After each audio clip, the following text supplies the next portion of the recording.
ancient wisdom meets modern souls. I'm your host, Saima, and today's guest, Tash Doherty, is not just a writer, she is a revolution in motion, a British Irish American voice shaking up the norms around sex, spirituality, and self expression. From viral TikToks on birth control to publishing her spicy YA novel, This Perfectly Careless Things, Tash is proof that when you live unfiltered, you live free. Now, Western Mexico City, she is immersed in sacred rituals, peyote ceremonies, and temazapils that have transformed her from the inside out. So, let's dive into the sweat, the surrender, and the spirit. Ash, welcome to the show. Thank you, Sol. Thank you so much for having me and for that lovely introduction. Oh, you're warmly welcome. So, Tash, let's start with what drew you to peyote ceremonies and temazapils in the first place, and how did they, impact you the first time? Yeah, that is a really great question. And I will say, obviously, I'm British, Irish, and American. So I am not from a place where indigenously these traditional medicines are practiced. But I actually went to Oaxaca in 2021 with my friends, and we were going for that, classic, kind of ironically spiritual tourism of being curious about ayahuasca. In that very cliched manner. And by the time we actually got to Oaxaca, I decided to contact and see if on Facebook I knew anybody who was from Oaxaca City who might know something about the ayahuasca ceremonies. And actually, we thought we were going to be doing ayahuasca, but it turned out that they were actually connected to peyote instead. And actually, since then, I've luckily learned a lot more about the origins of peyote ceremonies. And it was really amazing. We got to meet some Maricame, originally from the San Luis Potosi Valley of the Huixarica.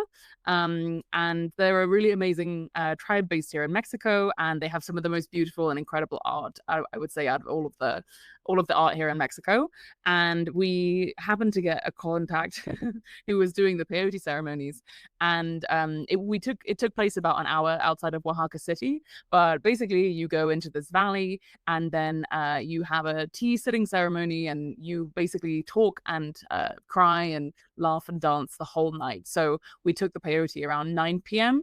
and then the whole night we spent sharing stories in different languages. My friends that were with me were from Slovakia, and so they sang some songs as well from their country. I sang like Jerusalem from England, and then we also had some Colombian and Mexican people in our group. So it was a really, really amazing experience. And peyote is derived from the peyote cactus. So yeah, it's like a natural extract, but you have very supernatural kinds of experiences on it. So I would love to tell you more about that if you have any specific questions. Yeah, that's admirable. So, did anything unexpected come up that made you realize, oh, wow, I'm not who I thought I was? Oh my God, totally. So basically, a lot of my experiences and insights from the peyote ceremony came around my ancestry. So I actually have a lot of ancestry in Ireland. And what I felt very viscerally in my physical being was the loss of Yiddish, which is my Jewish family's ancestral language, and then Irish Gaelic, the language that used to be spoken in Ireland. And it's still somewhat spoken today, but there's no monolingual speakers of the Irish language anymore. And so, in my actual physical body, I really deeply connected to my Irish and Jewish ancestors and all of the things that come with language, whether it's dancing, literature, culture, stories, specific words that can't be translated into other languages. I viscerally felt that pain while I was on the peyote during the ceremony and cried a lot for that exact reason.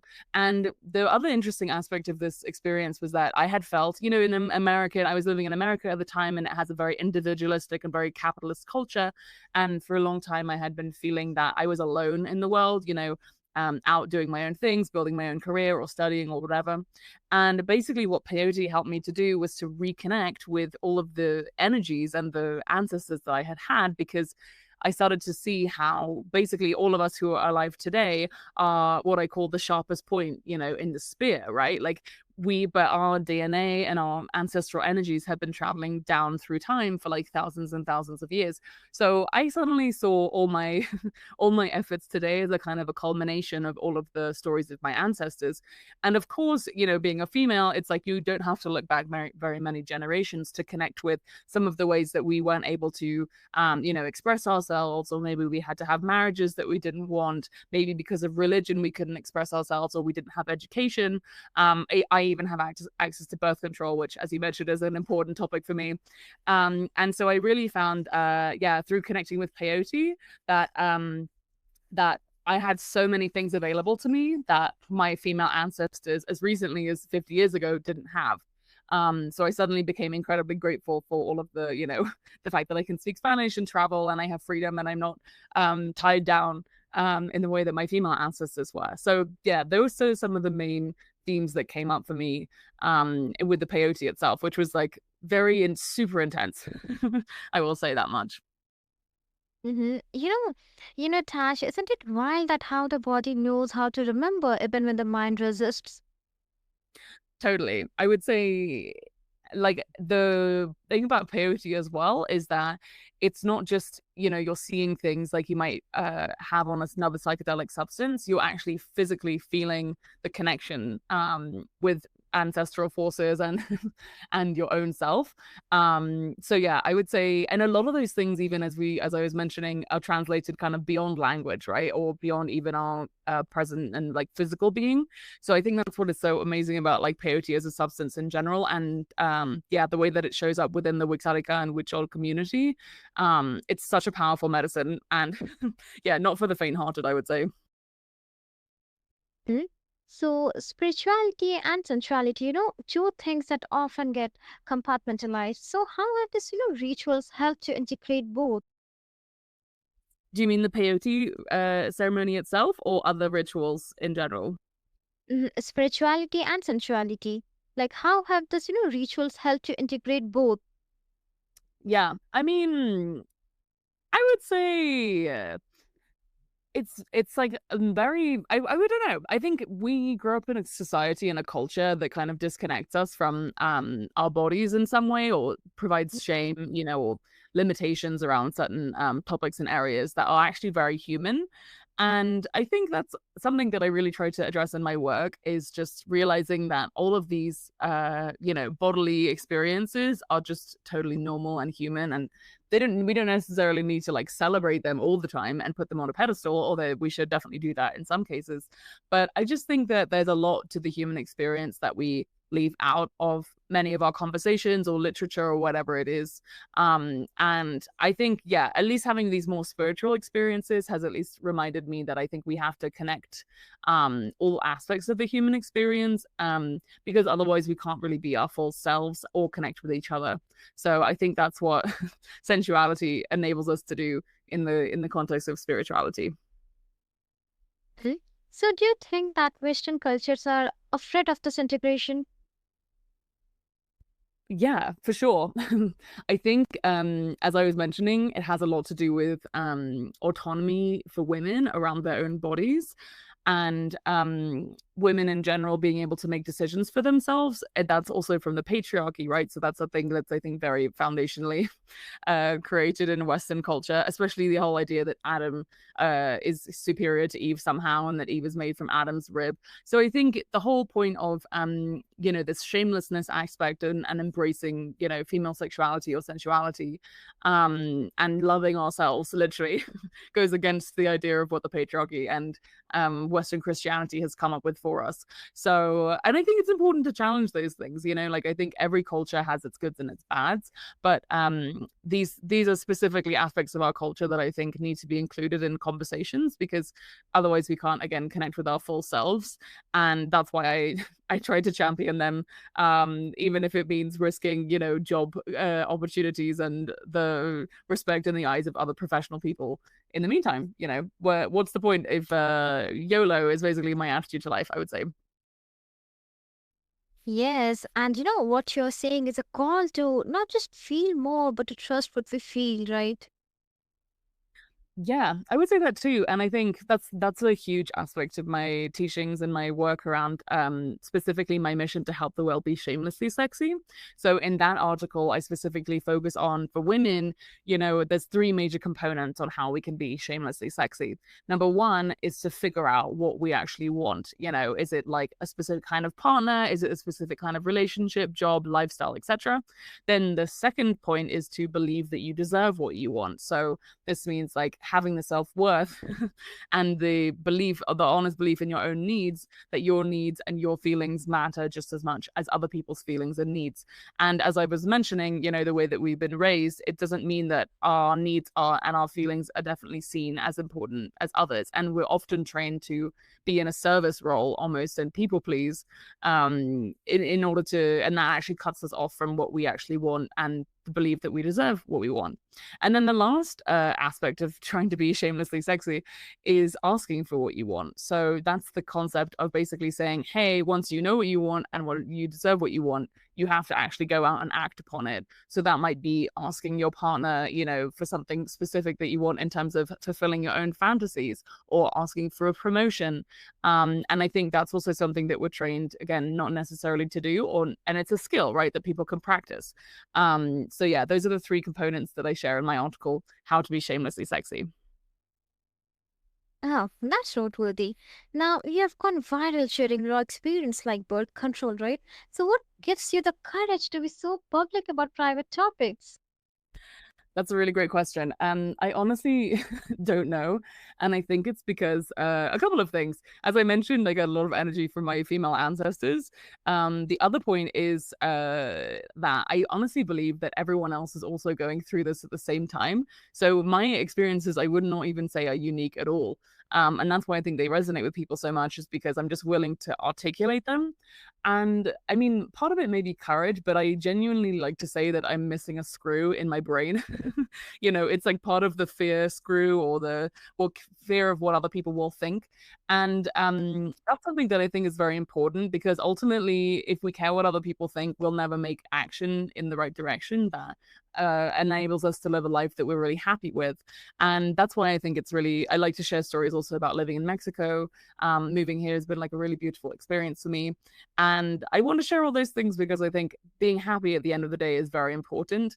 And I also gain a lot of courage from Cindy Gallop, who's a feminist, an older woman who's a feminist, and she's like single, never wanted kids. She also talks a lot very openly about her sex life. And I think it just makes the whole experience feel a lot more connected for most people. And just to really say that like we give these topics a lot of power when we don't talk about them. So the more we talk about them, the less powerful and kind of crazy and out there they actually seem. And then we regain a lot of autonomy and control over our own lives and our own bodies because of that as well. Because also we're not really suffering in silence. And if there's one thing I've learned in the last 7 years about studying women's health issues, is that there's so many different areas of women's health that are incredibly under researched. And whether it's anything from having an abortion to a miscarriage, PCOS, the amount of pain and suffering that women have had to go through unnecessarily is just absolutely boggling to the mind. So the more that we can like share about this pain, I think the more likely we're actually going to get medical research to actually address a lot of these women's health issues, and hopefully bring us out of the dark ages and far more into technology and practices that align with our bodies, and that don't make us sick and ill. So yeah, that's a lot of it. That completely makes sense. So, how do you handle the backlash or troll stash, or is it fuel for your fire? Yeah, I've definitely had some trolls. I would say one thing you have to just develop as I continue to do this work is much thicker skin. I think the thing that probably actually scares me more is like the people that don't talk to me necessarily, like, my family and friends, or people from my community growing up in London who maybe are like secretly reading my articles and saying how terrible they are. I think the fear of that is actually greater than getting like trolled by somebody on the internet. But oftentimes, if you look at trolls, and this happens to a lot of women who speak about like other subjects as well, many times the people who are trolling you, if you look on their TikTok profile, for example, they don't have a public profile, they've never posted on TikTok, so it's very easy for these people to just take a quick cheap shot at you in that sense, because they, again, like, are not exposing themselves at all. They're not putting even the face or their name next to what they're saying. And that's also something that I really pride myself on doing in my written work, is that I always put my name. I attach my name to everything that I write, and I have full creative control over everything that I write as well. And the reason why I do that is because I think it's important to have like an actual human face next to these subjects, and that helps to demystify the experience. But yeah, I guess I'm not as concerned about like the cheap shots from those kinds of people. And ultimately, I think this, like, the Teddy Roosevelt quote, which is like, only caring about the other people that are in the arena. You know, like, other people who are writing books or who are challenging societal norms, I think I care a lot more about what those people would say from my work. And it's also like the challenge of writing a book, for example. Like, for sure, everyone can give like a 1-star review on Amazon, but at the end of the day, like, have those people actually written a book and published it? You know, probably not. So yeah, I think those things kind of give me solace, and ultimately you have to think about the people that you're really helping at the end of the day, including, you know, my younger family friends or people who have read my articles specifically around how to achieve orgasm equality, you know, talking about these subjects like female pleasure, and having people DM me to say that they, you know, are having more orgasms with their partner as a result of reading my work. I mean, that's really encouraging. So yeah, for every troll, at least there's a couple people who really have benefited from the things that I've done in my life. So I'm grateful to them for reading and sharing my work. Hmm. You're modeling what, being shamelessly human looks like, and that's rare and powerful, Tash. Thank you. That's so kind of you to say. And you know what, though, is that even on my blog, I like to say that, you know, even the most shamelessly sexy among us are prone to, you know, making mistakes or feeling shame about things. I think feeling shame is a completely normal human experience, and that's exactly what Brene Brown says. She says that basically, if you can't experience shame, you know, you're some kind of a pathological person. And ultimately, I basically just try to talk about this because I think that we can all make mistakes, but almost it can be funny also to like work through shame. And the most recent example of that was an article that I wrote last week called How I Almost Became a Scientologist. And so basically, this was the fact that when I was 16 and I was walking down the street in London, I was approached by a woman who asked me to take a personality test. And I actually ended up going in there, answering a bunch of questions, getting really into it. And it was only when they realized that I was a minor at the time that they weren't going to proceed with indoctrination and other services. So, you know, here I am. I can say, here I am trying to be shamelessly sexy, but at the same time, I'm still, you know, prone to these cod-like forces in the world. And so nobody's perfect, I think, is another aspect of being shamelessly sexy as well that I try to share in my work. Mm-hmm. Now, your novel, This Perfectly Careless Things. So, is there a thread between your fictional world and your spiritual journey? Yes, I would say there's what I love to write about specifically when it comes to my novels is the places. And so that book specifically is set in London, where I spent the first 19 years of my life. And I love, you know, Westminster Abbey. Like, there's a lot of places with a lot of deep spiritual value for me. And I think that helps the story to really come alive. And also, it's a story about a young girl facing all of these really typical bodily experiences and shameful things related to sensuality and stuff for the first time. So, you know, she gets her period in the book. She, you know, loses her virginity in the book. I don't want to give away too many spoilers. And she also has a fantasy in the book, and there's a self-pleasure scene. So I really tried to breach these topics and bring them all into the literature, because I think I've read very few books in my life that actually like depict a female orgasm. And so I wanted to provide that for the young girls who are reading, you know, the kinds of materials. And yeah, the characters are very young. They're both 15 years old. So it's a very like, I would say, kind of tender and like vulnerable coming of age story. But I think it's important to share that as well, because it's from the female perspective. And so you get an insight into all of the different aspects that are happening with her changing body. And I really just tried to embody that in my character, Abby Chesterton. So yeah, it was a really, really fun and beautiful book to write. And I'm actually writing my second novel right now. So plenty more spicy coming of age teen romance to come. Oh, best of luck for that. Thank you. Tash, thank you for reminding us that healing doesn't have to look holy. It can look hot, honest, and human. Whether you're spitting it out in a temazcal or writing your next viral post, you're awakening the sacred spark in all of us. And for all our listeners, tuning in, your body holds truth, your voice holds power, and your story is already sacred. Keep the fire lit. We all see you next time on Soulspark.